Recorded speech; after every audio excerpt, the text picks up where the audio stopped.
ఎన్నికల్లో నెగ్గితే ఉప్పొంగిపోవడం, ఓడిపోతే కుంగిపోవడం అనేది కాంగ్రెస్ పార్టీకి తెలీదు.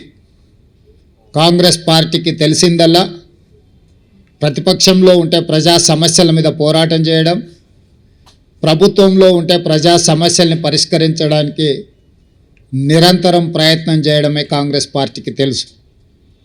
అందుకే శతాబ్దం పైగా ప్రజల ఆశీర్వాదంతో మనుగడ సాధిస్తుంది కాంగ్రెస్ పార్టీ. అంటే ఈ సూత్రాన్ని తూచా తప్పకుండా పాటించడం వల్లనే ఎన్ని ఒడిదుడుకులు వచ్చినా, ఎన్ని గెలుపు ఓటములు వచ్చినా కాంగ్రెస్ పార్టీ ఇంకా ప్రజల మధ్యన మనుగడ సాధిస్తున్నది.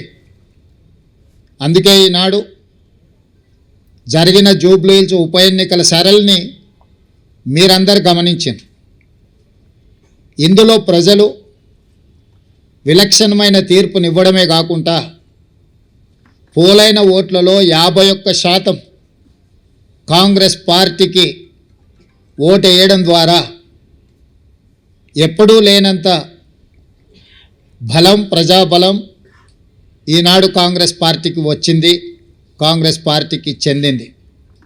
ఈ ఎన్నికల్లో దాదాపుగా 51% ఓట్లు కాంగ్రెస్ పార్టీకి, 38% ప్రధాన ప్రతిపక్షమైన బీఆర్ఎస్ పార్టీకి, 8% భారతీయ జనతా పార్టీకి ప్రజలు ఓట్లు వేయడం జరిగింది.